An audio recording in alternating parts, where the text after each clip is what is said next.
Hello, everyone, and welcome back. My name is Kelly Baltzell, and I'm the CEO and owner of Beyond Indigo Pets. Today, we have Dr. Karen Felsted with us. She has many titles, many names, and just a big, beautiful smile, but she's underneath the hat of the PantheraT and Veterinary Consulting today. Welcome, Karen. Thank you so much. Thanks for having me. I've been looking forward to this. So just a little bit about my company, as you said, PantheraT Veterinary Management Consulting. The name is actually the genus and species of tigers, if anybody is wondering, just because I wanted a different name. But I do financial and operational consulting for all kinds of veterinary practices. So it's certainly a challenging time out there right now, isn't it, Kelly? Oh my gosh, it is so challenging. And Will, our secret behind the scenes guy, just put up your domain name so people can find it and look at you. When I think of you, I think of financial and economics. I mean, to me, they're just like go hand in hand because that's the way your brain thinks and you look at numbers and things like that. And that's why we kind of wanted you on here today because for some reason it's August. I don't know how we got here, but I don't either. I don't know. And it's not only just kind of August, it's halfway through August, right? Yeah. So, yeah. It's crazy, but that means then we have just a few months left in 2020, and it could be kind of bumpy because the world's still not healed out there. And so, kind of what are you seeing with veterinary practices right now? Like, I mean, we kind of had like the world until March 1st, and then we had the world after March 1st, and then there was variations of the world after March, and now we're here. So what do you have for us? I think it's crazy right now. I think the uncertainty is such a killer. And, we're in the middle. It's just such weird times because we're in a recession. I mean, we're technically, the parties that determine recessions have said we've been in one since February. And yet so many veterinary practices right now are super busy. They've had more growth in the last couple months than they've ever had. In their whole, the whole time that the practice has been open. They're seeing a ton of cases. People are getting burned out, overwhelmed. And yet we've also got the highest unemployment we've ever seen. We saw an incredibly sharp drop in our economic output. And I think right now, the economic output seems to be growing, which is good. But, depending on who you talk to, we're not going to be fully over this recession. We may be technically out of the recession, but we're not going to get back to January, like you were talking about, for years. And so I think right now what practices are struggling with is really they're almost too busy, but is that going to last? Is that sustainable? And I think that's, to me, the big open question. It is a big open question on a couple of fronts from what I've been looking at. I mean, because our clients are exactly what you said. We track the numbers here at Beyond Indigo when we do the marketing because we need to know where to steer the ship, so to speak. Like, is the marketing working or not? So we track the numbers. But we're seeing, best year over year growth, best years ever. And there's the double sort of, should I run this as long as I can? Because then it won't be here. So there's that. But then you have staff burnout. And then also this whole uneconomic certainty. Will people still have money to spend? Right? Like the $600 a week employment check is ending. There may or may not be something to replace it. That. And then, there's just so much unknown, right? Yeah, no, there is a ton of unknowns. And I guess part of what I worry about as well is that so a ton of businesses took advantage of the PPP loans that supported employee, payroll for a couple of months, but that's largely come to an end. So are those businesses doing well enough to continue on, or are more businesses going to close, more layoffs, more furloughs, whatever? And if those people are pet owners, then what does that do to veterinary medicine? I think most of us feel like veterinary medicine is not going to be as hard hit when this is all said and done, right? And we look back, not going to be as hard hit as restaurants, which has got to be the epitome of the worst at this point, which is good. But not being as hard hit doesn't mean not hit at all, right? And there are definitely practices out there, some that have closed, some that have had significant layoffs. It's just a challenge. Well, in what area are you in? You know, because it's different geographically. Yes, it's definitely different geographically. And you know, even in Texas, where I live, which is usually a pretty strong economy, I mean, we're seeing a whole gamut. We're certainly seeing the practices that are up 20, 30%, but we're seeing some that are more or less flat. There have definitely been ones that have closed. The ones that have closed, at least that I've heard about, whether that's Texas or elsewhere, haven't closed because there was necessarily a lack of business. They closed because they had a bunch of people with the coronavirus. They had to close, you know, do the whole deep cleaning, let people quarantine and recover, and just didn't reopen, either because they just didn't want to have to deal with it or didn't have enough people to. And I've definitely seen a couple of practices or heard of a couple of practices where the owner veterinarian was close to retirement, been thinking about it for a while, and just was like too tired to have to deal with the coronavirus. So now's as good a time to, you know, to retire as any. Right. And that certainly helped other practices in the community because those pet owners have now gone elsewhere. That's true. And I'm still hearing about practices being bought and sold. Oh, absolutely. I mean, right now, usually my business is, leaving aside the speaking and the writing, 50-50, working on practice purchases and sales, and the other 50% is helping practices understand how they're doing financially, whether they're profitable, what kinds of changes they should make. But right now, I'm doing more transition stuff than I am financial analysis. I think the practices are too busy right now to deal with their, you know, financial analysis work, but you're still seeing those sales. And I just think that is, I didn't expect that going into it because of the uncertainty. I didn't either, but then when I sat and thought about it, I thought about the people who wanted to retire. Like, yes.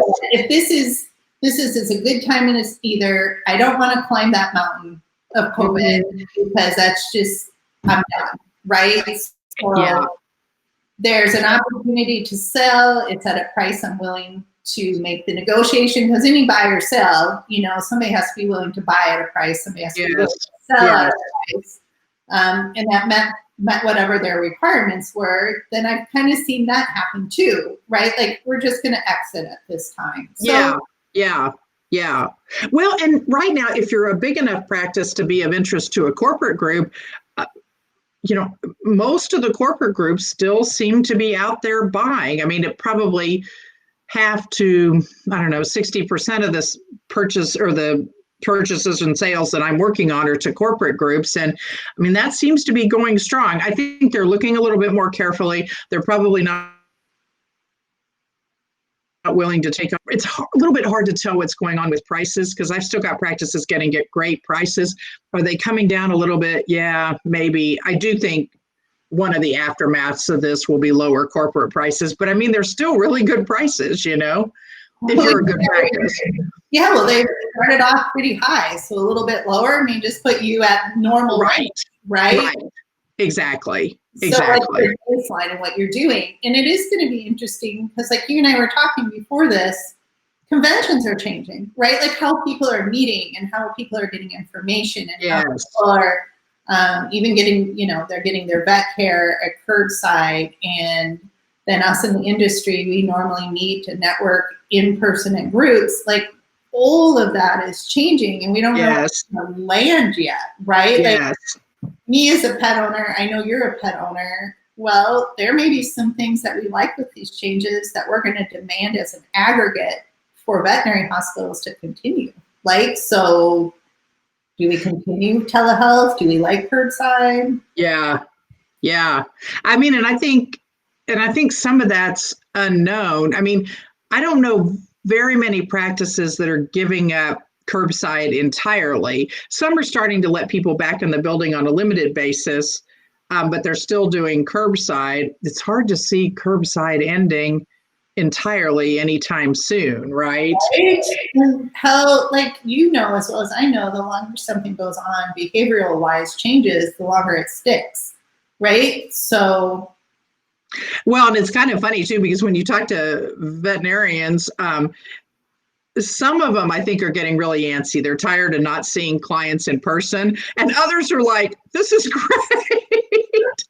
I don't have to see any clients in person, So I don't know what that's going to look like. And of course, telehealth is an interesting one because, telehealth has been a hard sell in veterinary medicine pre-pandemic, right? Right. Just because, there's some legitimate controversial issues with it, some legitimate things that have to be sorted out. And when we didn't have a pandemic, there wasn't any reason to sort that stuff out because what practices were doing worked, And so I'm still curious. I think more practices are doing telehealth than were before, but I'm not sure how many are truly doing a lot of it. And I don't know what that's going to look like going forward. No. And practices are so busy right now because I think to make telehealth work, you've got to really sort out, okay, how do we feel about this? What kinds of cases are we comfortable seeing? What age groups are we comfortable seeing? We still have a regulatory environment on this. Most states are not letting you establish a veterinary client-patient relationship via telehealth. You have to have seen the people in person.